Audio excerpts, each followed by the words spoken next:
he's a welcome surprise. Maganda yung pinapakita niya. Kasi naalala ko, naglaro pa yan sa field basket nung 2021 Summer Championship. Tapos they went nilaglag nila yung kasama pa nila si Justin Gutang nun nung time na yun.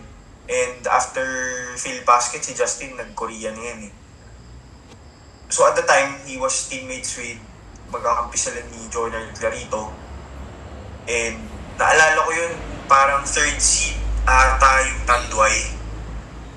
Nilaglag nila yun 6 seed ata sila nung nilaglag nila. Parang twice to beat advantage yung Tanduay nun, kung di ako nagkakamali. Tapos tinalo ng San Juan Knights yun. Then they went straight to the finals to go up against the Nueva Ecija Capitals.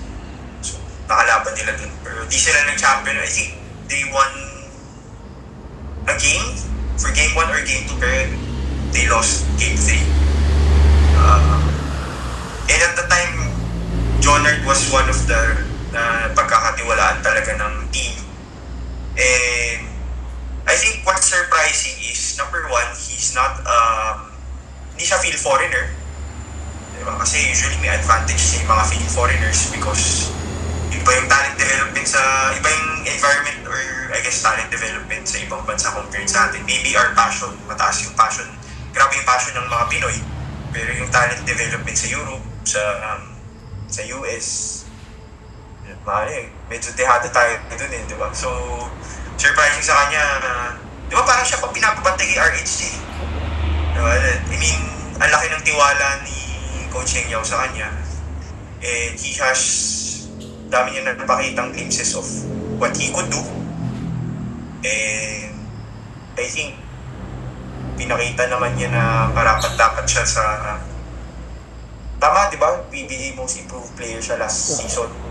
So, pinakita naman niya na he deserves yung award na yun by not just the minutes na binibigay sa kanya, pero yung production na gagawa niya or on the court, di ba? Yung production niya sa stats niya, hindi lang yung stats yung hustle din pag makita mo maglaro. Tapos ang interesting dito sinag ko lang ngayon, yung naglaro siya sa De Ocampo Memorial College. And alam mo ba kung alam ba ng mga tao kung anong school yun, di ba? For sa number 1 sport natin, basketball. So nakakabilib. That's one thing that, I want to, kumbaga respeto tayo admiration and respect for Jonard Clarito. Kasi yung De Ocampo Memorial College, walang nakakaisip na mayroong magagaling na PBA player doon. Usually sa UAAP, sa NCAA, I mean, outside of the field foreigners, usually UAAP, NCAA lang yan. And, di ba? So, sobrang once in a blue moon type of player siguro siya. Yun yung masasabi ko dyan. Kasi, saka hindi siya sumuko sa pangarap niya. He kept playing. How old is he again? He's already 28. Na-draft siya 2 years ago.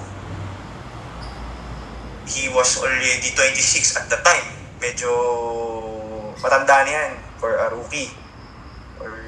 Or bata pa ba yun, Paul? Or matanda na? O matanda na yun for a PBA rookie. So 28 is a bit, 26 is a bit old to be drafted. Then galing ka pa sa unscouted. So that means meron talagang nakita ang si Coach Heng Yao sa kanya. Tapos iba pa yung na-draft, iba pa yung na-sign, iba pa yung nakalaro ng more than 1 season with a PBA team. Kasi marami alam naman natin, ang dami nilang din na-draft pero marami namang hindi na sa sign.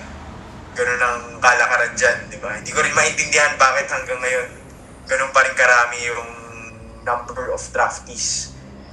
Number of rounds and number of drafts. Nagpapas din naman yung mga PBA team sa dulo, di ba? Ano yun, parang novelty lang na para may papost lang sa social media yung mga tao. Tapos hindi rin naman masasay, hindi rin naman makakalaro, di ba? But going back to Jonard Clarito, na he's earning what he worked for. Tsaka hindi masama mangarap. He's a perfect example na kung mangarap ka lang at magtatrabaho ka, walang imposible.